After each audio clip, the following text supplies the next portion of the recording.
Merhaba, üroloji uzmanı Ömer Erdem Akkaya ben. Bugün size erken boşalma ve ideal ilişki süresi ile ilgili kısa bir video sunumu olacak. İdeal ilişki süresi neyi kapsamalıdır, kaç dakika olmalıdır? İdeal ilişki süresi her iki partnerin de orgazm olabildiği zaman dilimi aslında en uygunudur. Aslında bunu sayısallaştırmak biraz zor ama bu konuyla ilgili yapılmış birçok çalışma var. Erkeklerde ortalama boşalma süresi cinsel ilişki süresine bakacak olursak yaklaşık ilişki süresi 5 dakika civarında çıkıyor anket çalışmalarında.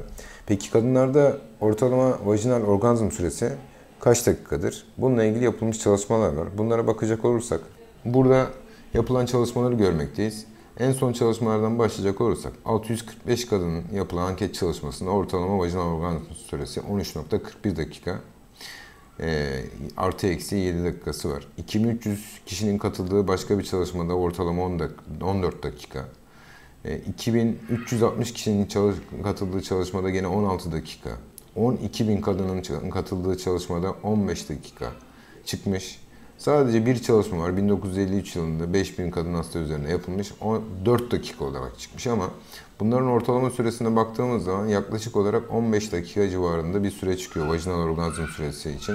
Vajinal stimülasyon yani vajinal uyarı başladıktan sonra. Ülkelere göre vajinal orgazm süresi belirlemiş başka bir çalışmada da. Burada da en kısa süren orgazm Çek Cumhuriyeti'nde 6.8, en uzun da Macaristan'da 22.5 dakika olarak belirlenmiş.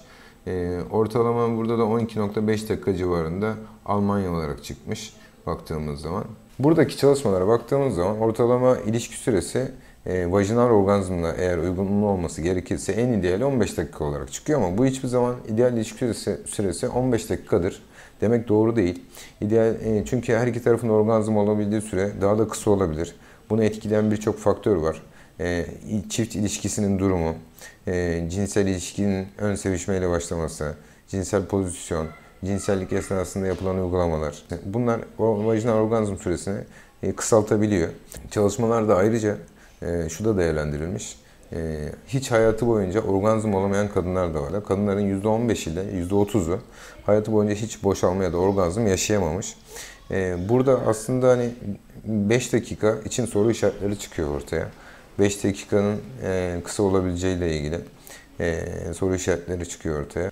Sonuç olarak erken boşalmanın hem medikal yani ilaçla hem de davranışla tedavileri mümkün. Davranış tedavilerinde dur başta, sıkma yöntemi, nefes egzersizi, kegel egzersizi, mastürbasyon egzersizleriyle bu doğal bir refleks olan erken boşalmayı düzeltmek mümkün. Neden doğal refleks diyoruz?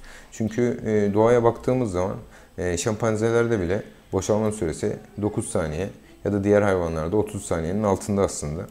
Erken boşalma çift için bir cinsel uyum problemi olduğu zaman hastalık olarak ya da bir problem olarak değerlendirmek aslında mümkün.